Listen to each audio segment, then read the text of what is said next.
Salve, salve, gente boa! Eu sou o professor Euclides, essa é a Escola Teófilos. Bem-vindos ao nosso canal, a mais esse vídeo. Muito obrigado por deixar a gente entrar na sua casa. Eu quero deixar aqui o meu agradecimento a todos os nossos colaboradores, aqueles que nos patrocinam, aqueles que nos ajudam aqui no canal, tá bom? Você que faz isso de maneira formal, de maneira anônima, muito obrigado. E você que gostaria de colaborar com o nosso canal, aqui na descrição do vídeo temos a chave Pix aí. Bom, vamos àquilo que interessa. Hoje nós podemos dizer assim que estamos chegando na melhor parte do nosso curso, quando nós vamos poder fazer, depois de tudo aquilo que a gente já estudou, um estudo versículo a versículo desta obra, né? Estamos dando os nossos passos no estudo do Apocalipse, que é o livro final da Sagrada Escritura. É uma obra, podemos dizer assim, verdadeiramente original, que fascina, encanta. Ao mesmo tempo, ela dá uma certa preocupação, porque é uma grande responsabilidade fazer o que nós vamos fazer agora. Bom, nós entraremos na teologia do livro do Apocalipse e vamos estudar todos os significados, né? Vamos fazer a interpretação dos septenários, dos símbolos que estão nessas visões de João. Então nós vamos fazer uma separação apenas para a gente se organizar.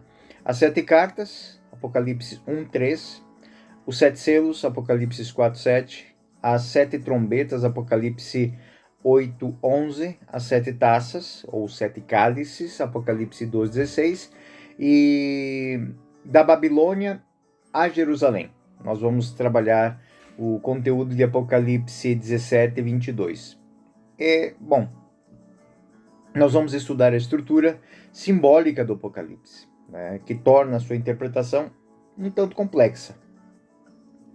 Às vezes até um tanto árdua. Assim, se preparem, serão alguns vídeos um pouco longos, né? Porque é praticamente impossível a gente esgotar todos os significados das várias imagens e determinar com precisão, né, a mentalidade teológica do autor. Até porque não é só do autor, é do autor e da comunidade na qual ele estava inserida. Então,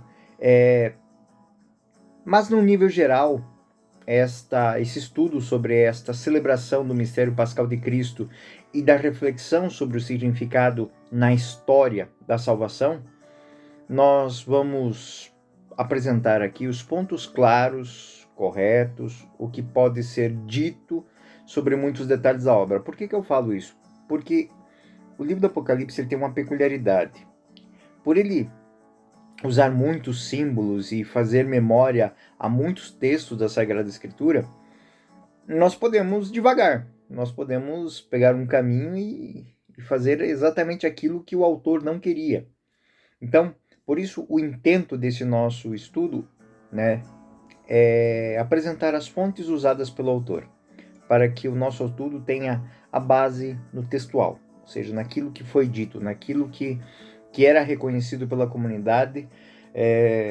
Eu acredito que vocês lembram que eu disse em uma dos temas da nossa introdução, que é uma relação muito forte entre o autor, né, entre autor e entre a sua comunidade. Então isso aqui vai ser muito forte. É a maneira mais segura também, trazer os textos, esses fragmentos de teologia, constituindo pelas formas explícitas da fé presentes na obra. Aquela velha história do grande mosaico. Que vai começar com, primeiramente, os títulos que são atribuídos a Deus, a Cristo, os grandes hinos litúrgicos que estão inseridos dentro de uma estrutura simbólica, as 7 beatitudes, né? E isso tudo vai fazer com que o estudo não exista outro caminho a não ser fazer ele versículo a versículo. Nosso primeiro estudo vai tratar das 7 cartas, e ela se estende durante 3 capítulos. Hoje nós vamos focar exatamente no capítulo 1, né? Capítulo 1, que contém o prólogo, E ele já entra nas cartas. Bom, vamos lá. O prólogo, ele está em Apocalipse 1, do versículo 1 ao versículo 3. É um título, ele é complexo, tem algumas articulações, mas abre o livro como uma introdução a uma epístola. É como se o livro do Apocalipse fosse uma grande carta que se desdobra em várias cartas. Então, Apocalipse 1, 4. As 7 igrejas que estão na Ásia. A vós, graça e paz da parte daquele que era e que vem, da parte dos 7 espíritos que estão diante do trono. Então, este versículo é introduzido pelos 3 versos chamados de prólogos. Então, o primeiro, a revelação de Jesus Cristo, que lhe foi confiada da parte de Deus para manifestar a seus servos o que deve acontecer em breve. Então, o que deve acontecer em breve não é uma premonição, mas simplesmente uma apresentação da palavra de Deus, uma apresentação do conteúdo da obra.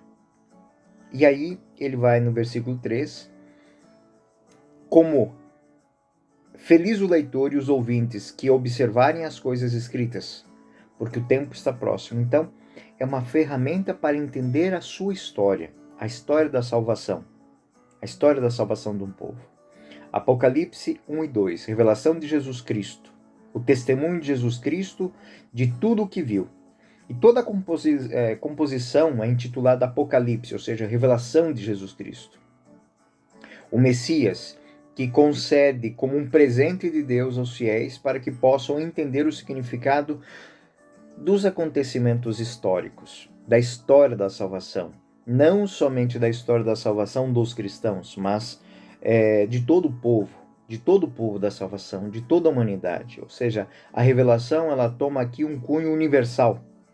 Ela se apresenta à humanidade, ela se apresenta a todas as tribos, línguas e nações, que é o conteúdo das cartas às 7 cidades. E as 7 cidades, esse septenário, ele tem esse sentido de universalidade. A intenção histórica, né, e a intervenção de Deus na história, o mistério da Páscoa como ponto de atração do ontem, no hoje e do futuro, ela radicalmente é apresentada como ponto de transformação e de mudança da vida da humanidade. É disso que o Apocalipse fala. As coisas que devem acontecer rapidamente. É uma fórmula técnica usada pelo autor numa linguagem apocalíptica para dizer o que está mudando, o que muda, né? Daniel e tem a sua repercussão de algo que já foi dito por Daniel. Daniel 2, versículo 28, vai lembrar o qual quis revelar ao rei Nabucodonosor o que deve suceder no decorrer dos tempos, ou seja, aquilo que está acontecendo. E indica o significado dos eventos históricos guiados pelo plano divino, orientados pela realização definitiva, ou seja, para São João, a história está na mão de Deus. É Deus que conduz a história. Conduz a história levando em conta a liberdade do homem, que toma caminhos e descaminhos que muitas vezes mas que não está desamparado. Episódios passados, episódios futuros, todos eles se encontram para que nós estejamos nesse dado momento. E aí, essa revelação é dada por símbolos, né? Por símbolos que são apresentados, símbolos esses que são conhecidos por aquela comunidade e que o significado lhes revela um sentido muito mais amplo do que a própria palavra apresenta. Este dom que foi realizado com um intenso processo da tradição, envolve todas as pessoas participantes da história da salvação. Todas as pessoas participantes da história da salvação. E isso é muito interessante porque Deus como fonte primária, Jesus Cristo como sujeito e objeto principal da revelação, seu anjo, que é o intérprete das figuras simbólicas, alguns colocam aqui como própria manifestação do Espírito, seu servo João, que é a testemunha apostólica da palavra divina testemunhada por Jesus Cristo, e seus servos, que é aqui toda a comunidade dos cristãos. Então, Apocalipse 1, 3. Feliz o leitor e os ouvintes, se observarem as coisas escritas, porque o tempo está próximo. Entre o título e o início epistolar está inserida a primeira das 7 beatitudes, ou seja, das 7 alegrias. Então, feliz o leitor e o ouvinte. Bem-aventurado aquele que ouve a palavra de Deus. Não somente ouve, mas também observa. E aí existe uma beatitude que pode ficar escondida, que é o fato da palavra ter sido dirigida a este. Ou seja, o próprio fato de estar lendo isso já é uma alegria, já é fonte de uma alegria. E essas beatitudes, elas vão aparecer ao decorrer, ao longo do Apocalipse, e elas têm um caráter tipicamente litúrgico. É como que a finalização, a complementação de uma profecia, da compreensão de uma profecia. A primeira fórmula define a obra como profecia, né, que celebra a alegria de poder ouvir o que Deus fala, falar em nome de Deus. E aí nós estamos já diante do primeiro 7, as 7 igrejas, as 7 cartas enviadas às 7 igrejas, que vai se estender de Apocalipse capítulo 1, 4 a Apocalipse 3, 22. Nós, como dissemos, vamos trabalhar hoje o Apocalipse no capítulo 1. A primeira parte do Apocalipse contém este septenário explícito, as 7 cartas enviadas para tantas comunidades cristãs localizadas nas províncias da Ásia, né? Mais ou menos em torno das comunidades de Éfeso. Mas as cartas reais, como também acontece nos outros septenários, são precedidas de uma visão introdutória, né, que anuncia o significado simbólico. Estando no início, a mesma visão introdutória precisa ser introduzida, e este é, portanto, o significado de alguns versos fragmentários que abrem o livro, né, e o tom dialógico e comemorativo. Por isso essa expressão, felizes, né? Então, felizes aqueles que ouvem, felizes aqueles a quem foi envolvida, felizes aqueles que põem em prática, porque o tempo está próximo. Então, vamos ver o que apresenta esse esquema de uma maneira geral, dentro do capítulo 1, 2 e 3. Então, primeiro é um diálogo litúrgico. Isso nós vamos ter Apocalipse 1 até o Apocalipse 8, versículo A.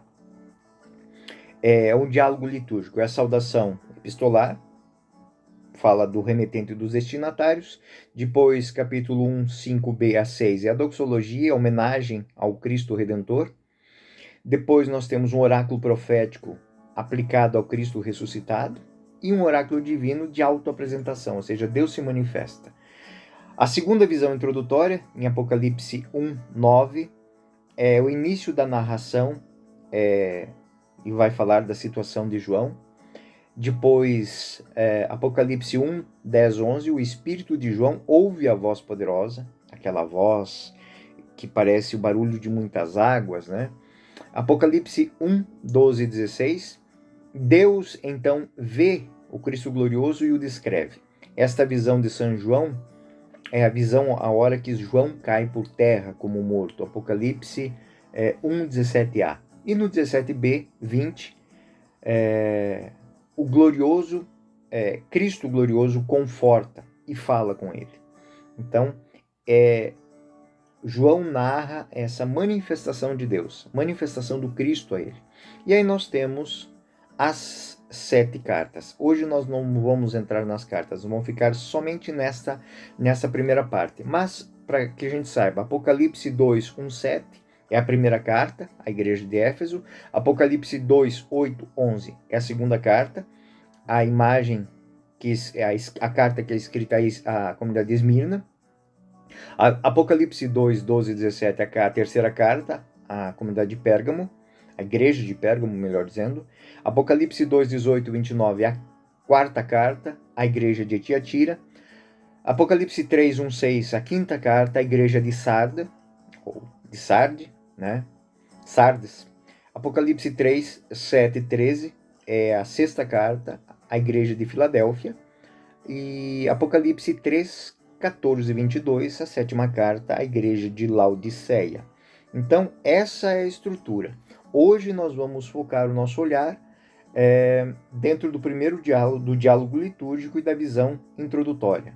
E aí, terceira parte, setenários, nós vamos tratar no próximo vídeo. Essa estrutura literária e a linguagem utilizada lembram um ambiente litúrgico. Eu disse nas outras aulas o que tem de parecido com o Apocalipse com a nossa liturgia pascal, o Tríduo Pascal. É que todas as leituras, elas fazem uma grande memória da história da salvação. O Apocalipse também vai trabalhar essa realidade. E aí ele vai pensando na história da salvação de vários profetas, de vários momentos, de Gênesis as cartas joaninas. Todos os textos, eles são elencados, eles são colocados, eles são apresentados dentro dessa dinâmica apocalíptica de revelação. Então, eu tomo uma palavra, tomo um significado e apresento ele como uma transformação. E a primeira parte, ela é um hino cristão primitivo, de caráter batismal, né? É o que está por detrás desse terço. De qualquer forma, né? São quatro pequenas unidades literárias autônomas que vão compor essa obra. Elas oferecem a impressão de um diálogo litúrgico entre quem lê e quem ouve. Então é como se eu estivesse falando a alguém que estivesse na plateia e eu fosse colhendo as sensações dessas pessoas. E eu estivesse mostrando o que está acontecendo. É como que a introdução de um espetáculo teatral. Mas não dentro de um teatro, mas dentro de uma celebração litúrgica. Então, Apocalipse 1:3.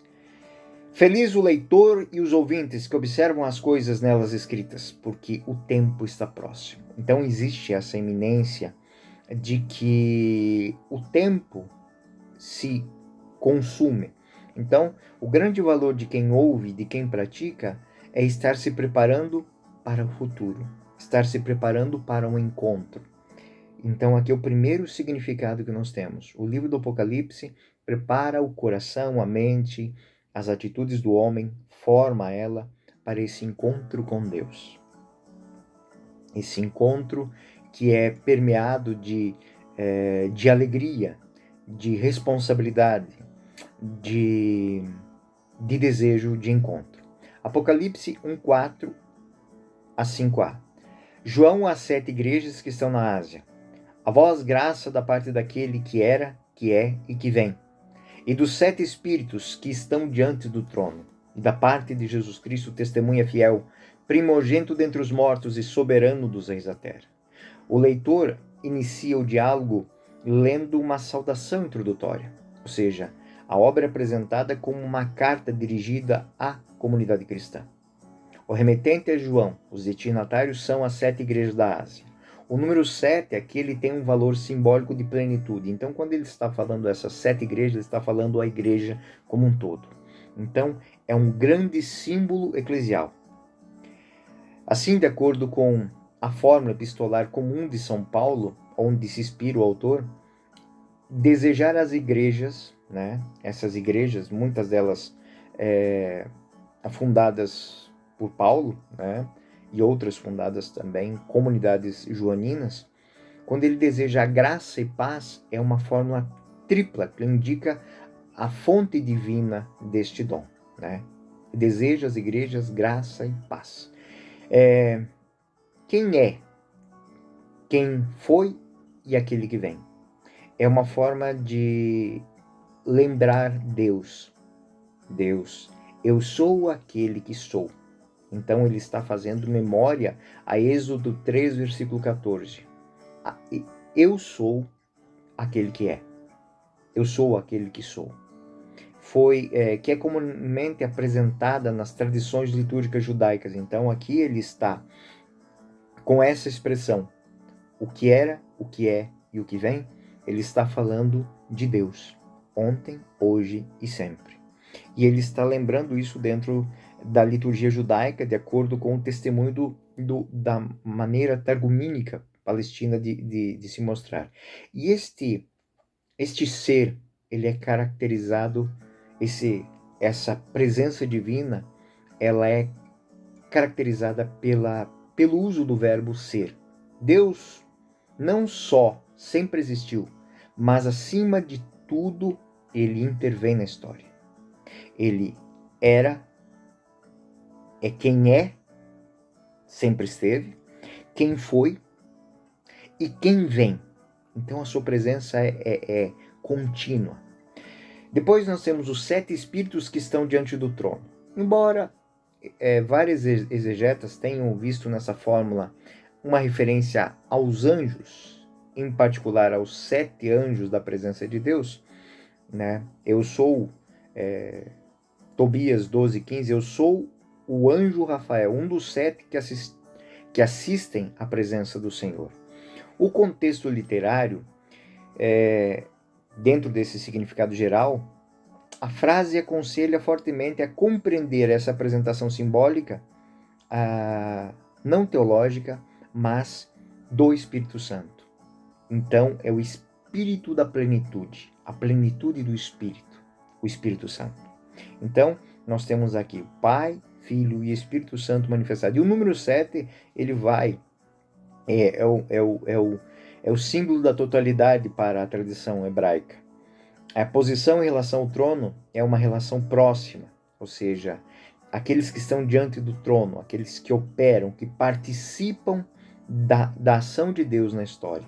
E essas expressões, né, esclarecem a primeira formulação. Jesus Cristo é a terceira fonte de alegria, de paz desejada para a igreja, e ela é apresentada pelo Messias, né, que tem esses 3 títulos. Então, e nós vamos lembrar isso, que está composto nos Salmos, né, de maneira especial, Salmo 88, né, eu constituirei primogênito, né, o mais excelso entre os reis da terra.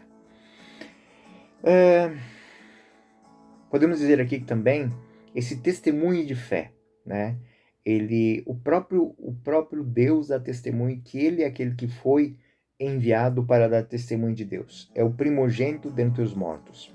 É uma nova humanidade que nasce. E isso nós temos lá nas cartas paulinas também, Colossenses 1:18. Ele é o princípio, o primogênito dentre os mortos. 1 Coríntios 15:20. Cristo ressuscitou dentre os mortos como primícia dos que morreram. Na medida, aqui, como disse, aqui ele faz sempre menção ao batismo. O batismo, que é essa porta de entrada, que é aquilo que atualiza aquilo que já é. Então, na medida em que compartilha o destino mortal dos homens, dá origem a uma nova geração de humanidade, uma nova qualificação para os viventes. Então, príncipe dos reis da terra, ou seja, o soberano governante de toda a história, de toda a humanidade. Apocalipse 5:6. Aquele que nos ama e nos salvou, o que fez de nós um reino de sacerdotes para Deus. Então, esta é uma saudação própria para a Assembleia. A Assembleia responde à saudação aos bons desejos pronunciados pelo leitor, né? Então, essa comunidade que se alegra com a palavra que lhe foi dirigida, também é abençoada. Então é um reino de sacerdotes.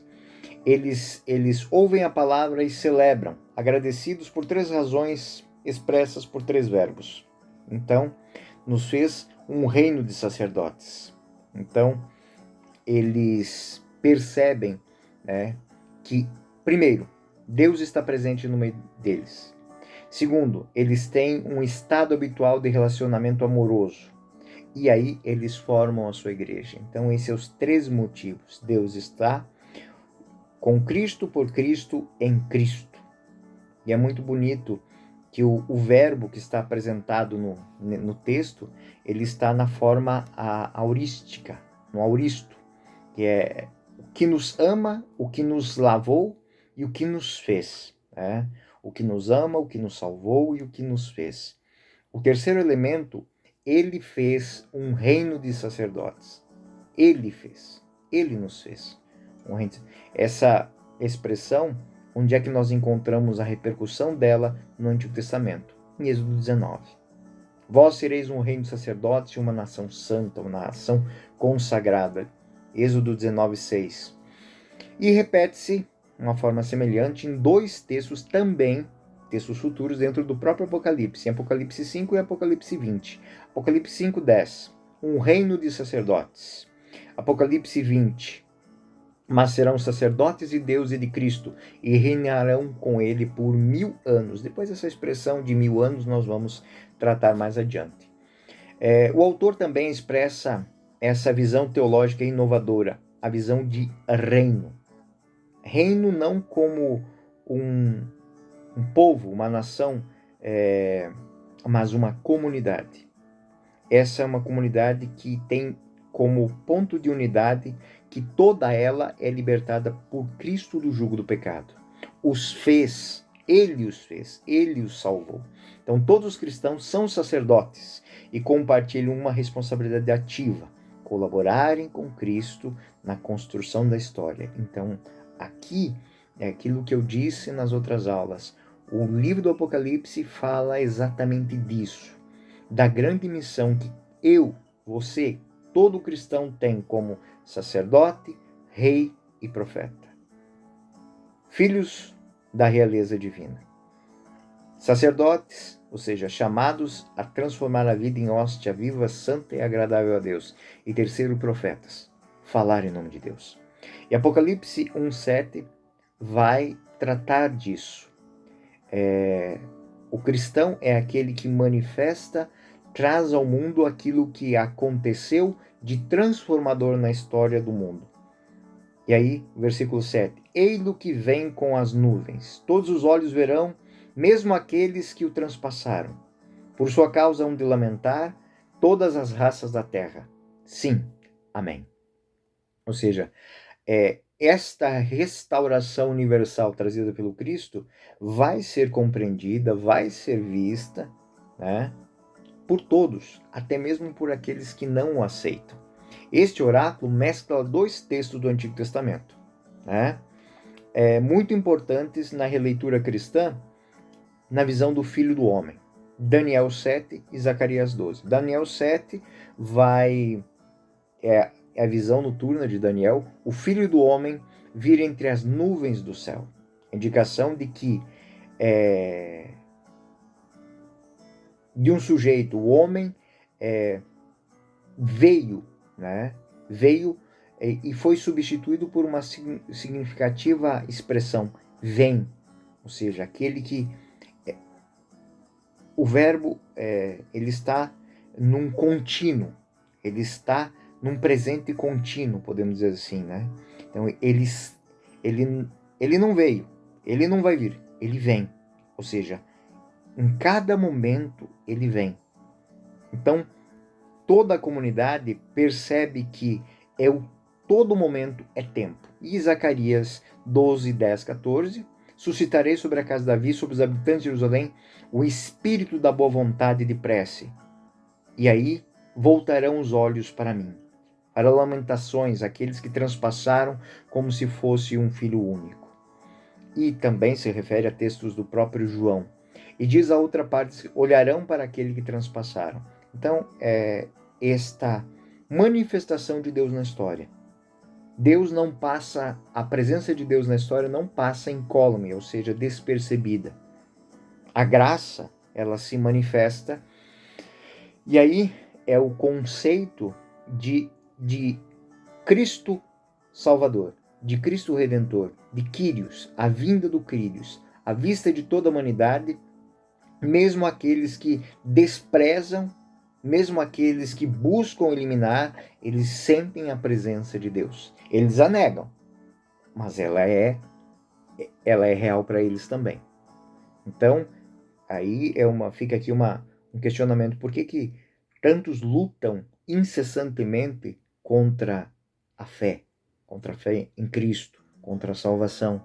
Porque eles se sentem ameaçados. Porque existe algo que não existia antes. Não existe um jugo de destruição, existe um caminho de salvação. E esse caminho de salvação presente, ele incomoda. Então, o simples fato de existir uma luta contra o bem, por vezes feita pelo mal, já é prova de que o mal está testemunhando a presença do bem. O bem incomoda. E é o que o texto quer apresentar, ou seja, essa proclamação do oráculo, a comunidade que ouve e responde, ela mostra, por fim, que ela está ciente de que Deus está presente na sua vida, na sua história. E aí aquela resposta final do versículo: assim seja. Amém. Apocalipse 1:8. Eu sou o alfa e o ômega, diz o Senhor Deus, aquele que é, que era e que vem, o dominador. E aí novamente um título divino: eu sou, o nome de Deus. Eu sou, ou seja, Deus é o princípio e o fim, o alfa e o ômega. Apocalipse 1:4 vai lembrar também daquele que é, que era e que vem. É uma fórmula que vai se manifestar várias vezes dentro do livro do Apocalipse, que é, como disse, o livro do Apocalipse tem essa função litúrgica, é a manifestação, é a proclamação de Deus na história. Deus sempre presente, Deus que vem. O Senhor Deus apresenta como aquele que determina o início, o desenvolvimento e a conclusão da história. E aí ele se afirma como todo-poderoso, como Pantocrator. Né? Então isso, dessa visão aqui, nós temos muitas obras de arte sacra, principalmente de uma leitura que foi feita na Idade Média, também nas igrejas orientais, o Pantocrator, né? Então, o Deus como centro da história, de onde irradia poder e força e transformação para o mundo todo. E aí, finalizada essa parte, no versículo 9 ao versículo 20, nós vamos ter a visão introdutória que antecede a apresentação das cartas. Ao final desse diálogo litúrgico que a gente acabou de ver, ou seja, onde a comunidade, depois de ouvir que deve se alegrar, que ele está presente, que ele esteve presente, que ele é presente na história, ela se felicita porque a salvação foi apresentada à humanidade, ela é ação do Deus Todo-Poderoso manifestada no Cristo, e a comunidade diz amém. E aí nós temos o final desse diálogo litúrgico introdutório, e vai começar uma narração em prosa da pessoa de João. Ele vai falar dele, vai falar da sua comunidade, vai falar da experiência que ele teve com Cristo ressuscitado. E aí é o conteúdo de Apocalipse 1, do 9 ao 20. A estrutura literária desse texto, ela é muito semelhante ao capítulo 10 de Daniel, que inclui 4 partes essenciais. Né?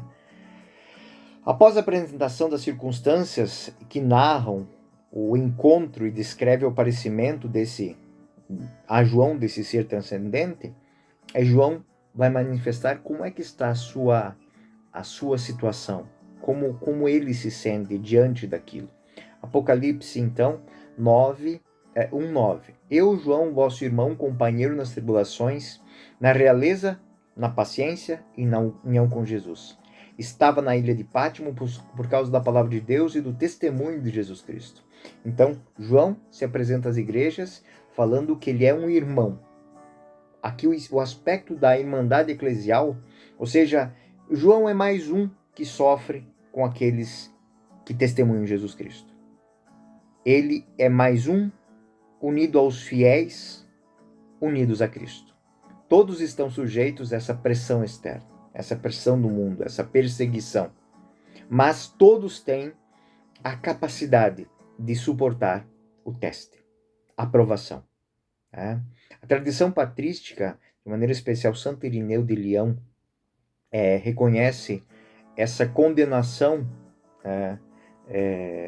do apóstolo a estar aprisionado na ilha de Patmos, porque era propriamente, e isso também de acordo com a nota histórica de Plínio, o velho, o historiador Plínio, era uma maneira de purificação penal.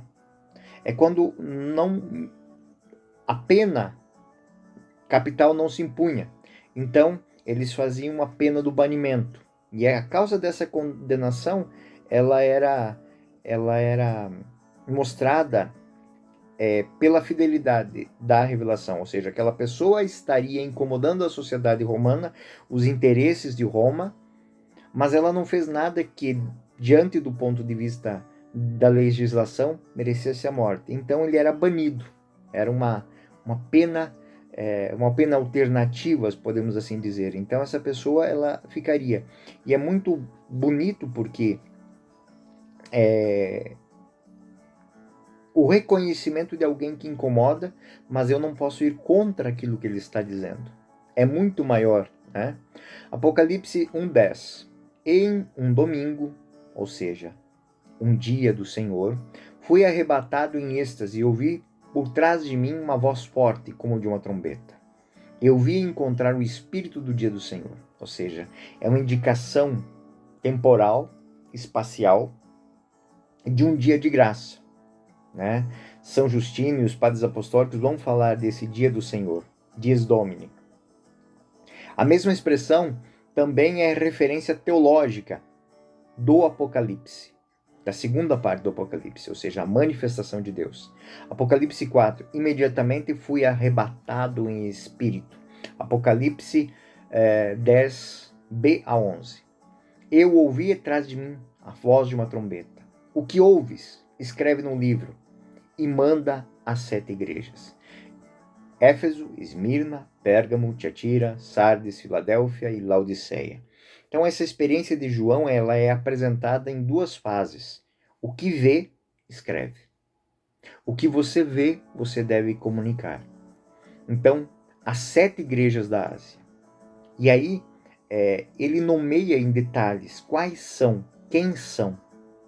Né? A comparação com o som da trombeta, a experiência por detrás de ordem, evoca a revelação, a evocação e a revelação que foi feita nos sinais, ou seja, é Deus que está falando. Da mesma maneira que Moisés ouve e escreve, João também ouve. E é muito interessante porque há uma voz que vem de trás. É um som que toma o ambiente. É o mistério pascal que toma toda a história. Apocalipse 1:12. Voltei-me para ver a voz que falava comigo. Tendo me voltado, vi 7 candelabros de ouro. E aqui existe muito significado. Esse voltar, os candelabros de ouro, é algo muito interessante porque indica uma mudança, uma conversão. E não é mudança somente em questão do pecado em si, mas às vezes de postura. O livro do Apocalipse, nessa parte, São João está falando que diante de tudo que está acontecendo com o mundo, ele está preso, está sendo perseguido, está sendo humilhado, está sendo aprisionado e colocado longe da sua comunidade, longe dos seus. Aqui há uma mudança. Ou seja, ele se voltou e viu. Ou seja, ele converteu a maneira de pensar. Aqui é uma maneira simbólica para aquela comunidade assim, diante do que está acontecendo com vocês, não desanimem, não se afugentem, não se atormentem, não se amedrontem. Mudem, convertam. E uma vez se convertendo, vi 7 candelabros de ouro. E o candelabro é muito interessante porque são várias visões.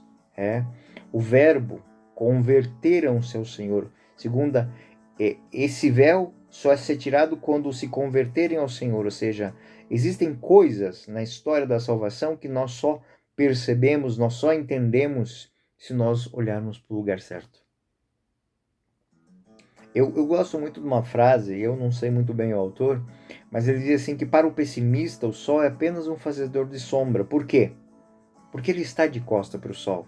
E o que ele vê é o sol que projeta a sua própria sombra na terra. Ou seja, o pessimista, aquele que está de cabeça baixa, aquele que não olha para o horizonte e não quer ver a luz, ele só vai ver sombra, a própria sombra. E a sua sombra é desfigurada.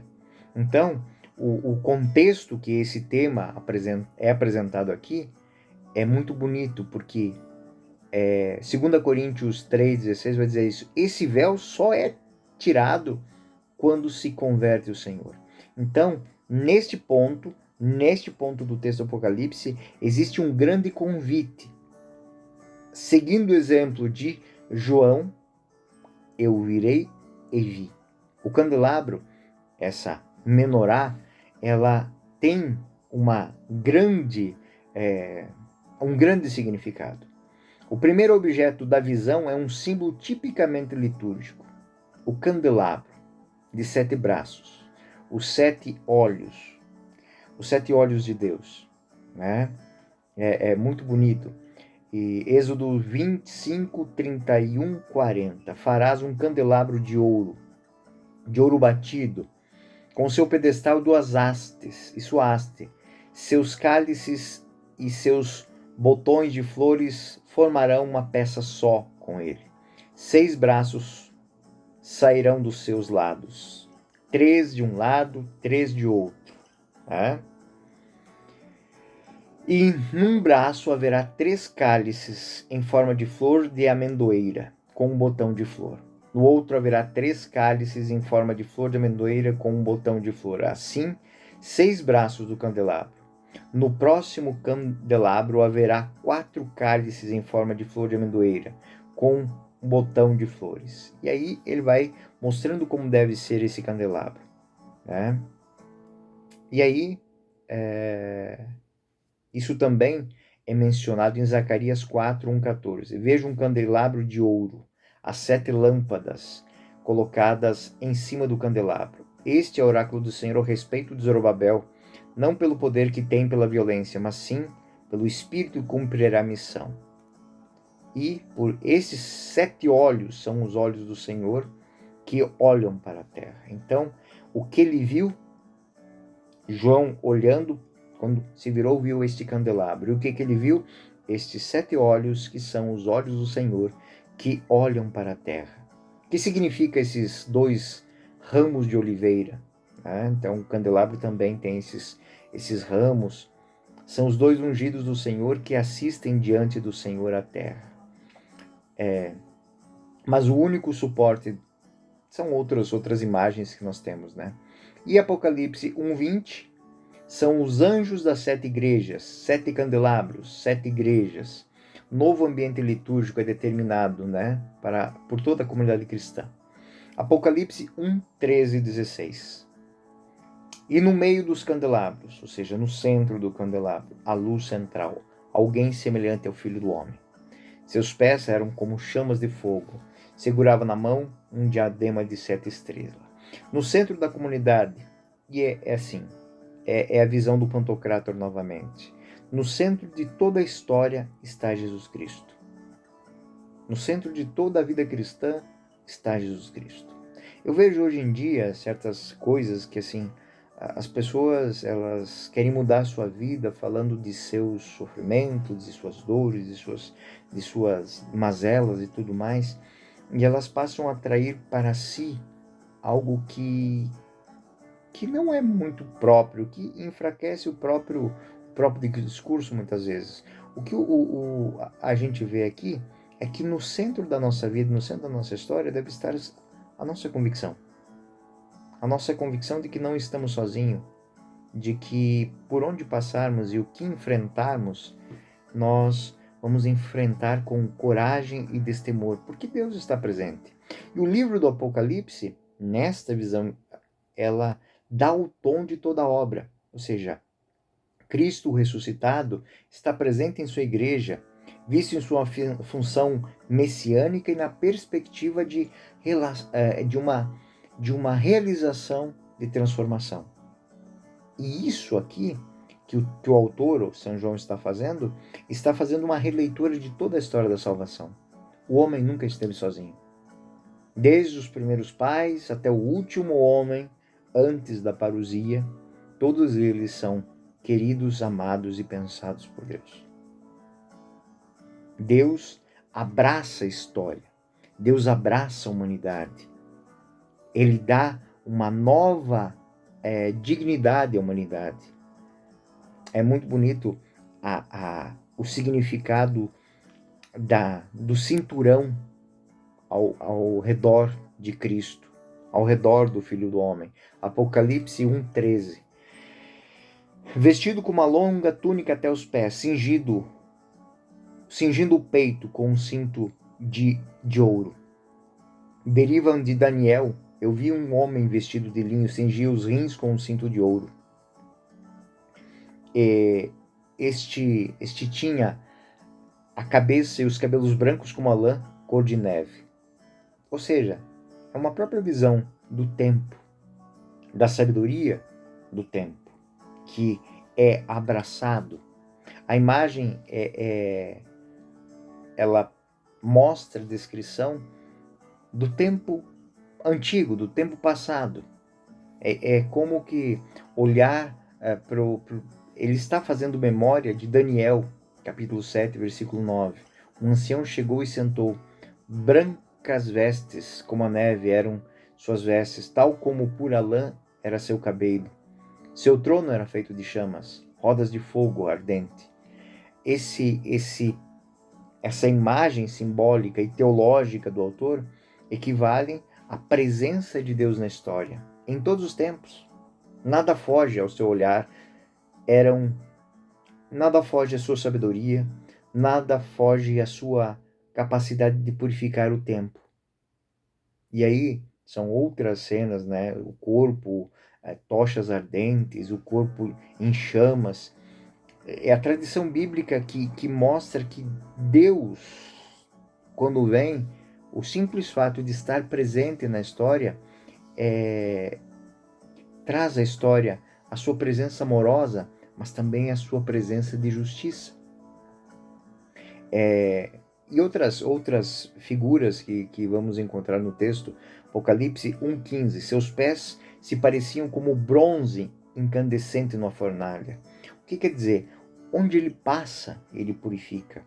Vamos imaginar que onde o bronze quente, onde você encosta, ele purifica, ele queima, ele esteriliza. Esse texto ele tem todos os componentes que são encontrados em Daniel e evoca, além do simbolismo do fogo, também a força das instabilidades particulares, ou seja, que muitas vezes o fogo destrói, o fogo ele purifica, ele limpa, mas muitas vezes ele faz cair aquilo que não é real. A voz é comparada ao rugido de grandes águas, ou seja, a sua presença, ela é perceptível. A sua presença, a presença de Deus na história da humanidade, ela é soberana. E isso a gente tem Ezequiel 1,24, Ezequiel 43,2. Semelhante ao barulho de grandes águas, a voz do Onipotente. O ruído semelhante à voz de grandes águas. Para descrever que a glória de Deus, também nesse caso, a passagem dos atributos, o poder de Deus presente na história, presente na força do Evangelho, presente na palavra de Jesus Cristo, não dá para ficar incólume. As palavras que estão no Evangelho, as palavras que estão nos lábios de Cristo, eles são transformadores do mundo. Então, esta visão ela vai mostrar que a presença de Deus na história, ela não tem como ficar indiferente a ela. Os indiferentes são aqueles que não querem ver, mas mesmo assim, eles sentem, e isso incomoda que chega um ponto que eles vão querer combater contra aquilo que eles não, ou vão buscar o encontro. Apocalipse 1,16, segurava na mão direita 7 estrelas.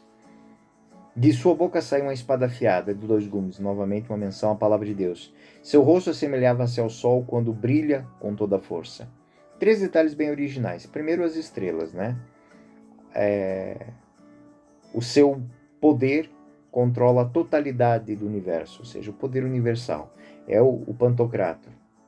Apocalipse 20.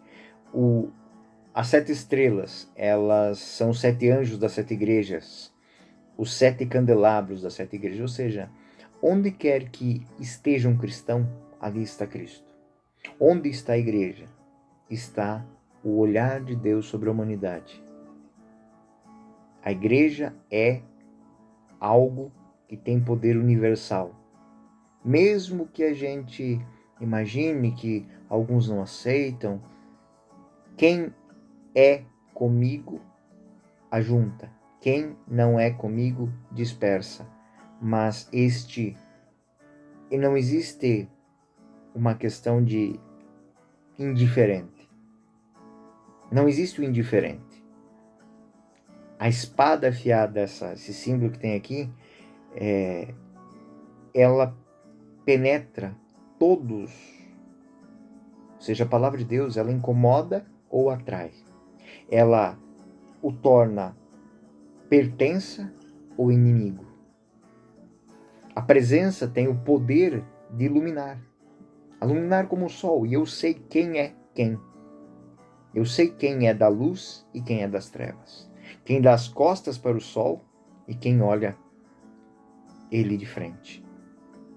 E com essas passagens do Apocalipse, o simbolismo é muitas vezes descontínuo, mas a imagem, ela evocada com muitas imagens, ela forma um conjunto. Ou seja, Deus está presente na história, Deus está presente na vida da humanidade, Deus está presente, e aquele que percebe esta presença, aquele que se encontra diante dessa presença, deve dar ação de graças. Muitas vezes essa presença de Deus, ela é tão surpreendente que aí, Apocalipse 1:17a, o que acontece? O que aconteceu com João? Ao vê-lo, cair com o rosto como morto a seus pés. A reação de João e o gesto encorajador e glorioso do personagem são descritos de forma bem convencional, bem simples. Ou seja, quando nós nos damos conta de que Deus está presente na nossa vida, na nossa história, só nos cabe uma grande ação de graças com tudo aquilo que tem. Eu me coloco aos pés dele, me coloco aos pés de Deus. Eu me coloco sob sua condução, em obediência a Ele. Isso é muito, muito bonito no texto, porque ele vai fazer isso de uma maneira muito simples. Cair como morto a seus pés. A reação de João, ela é muito convencional. E isso não é diferente, porque Ezequiel 1:28, vendo isso prostrei-me, o profeta Ezequiel vai falar isso, vendo isso prostrei-me com o rosto em terra e escutei a voz que dizia, fica de pé, porque te falo. Enquanto ele falava, entrou o Espírito em mim e me fez ficar de pé. Então ouvi o que ele falava. Isso também nós vamos encontrar em Daniel, tanto no capítulo 8 quanto no capítulo 10. 8:18. Desmaiei com o rosto em terra. Ele me tocou e me fez ficar de pé. Então, aquilo que acontece com cada cristão, aquilo que aconteceu com João, também aconteceu com os profetas. Quando nós nos damos conta de que Deus está diante de nós, nos convidando a mudar de vida, a colocar em prática a sua palavra, nós nos assustamos.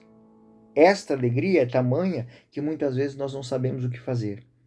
Então, versículo 10 de Daniel é semelhante àquilo que vai acontecer em Apocalipse 17b.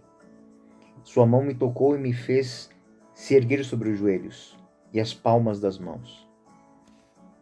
Apocalipse 17b:18. Ele, porém, pôs sobre mim a mão direita e disse, não temas, eu sou o primeiro e o último, o que vive. E aqui são símbolos do ressuscitado. É Cristo que está ali. Pois estive morto e eis que de novo vivo pelos séculos dos séculos. Tenho as chaves da morte e da região dos mortos. E aqui São João faz uma memória de algo que aconteceu com São Paulo. Esse encontro com Cristo. Nesta nossa caminhada de Deus, olhando para a história da salvação, nós devemos nos colocar diante de Jesus Cristo. É o convite do ressuscitado. Não tenha medo. Eu sou Cristo. Eu sou Cristo. Aquilo que você persegue foi o que foi dito a Paulo. Aqui é João, eu sou aquele que vive, o primeiro e o último. Estive morto e eis que de novo vivo pelos séculos do século. Tenho a chave da morte e da região dos mortos. O primeiro e o último. É um título atribuído por Deus. O Alfa e o Ômega, o Criador, o Senhor do cosmos e da história. Apocalipse 1:8. Eu sou o Alfa e o Ômega, diz o Senhor Deus. Aquele que era, que é e que vem, o dominador.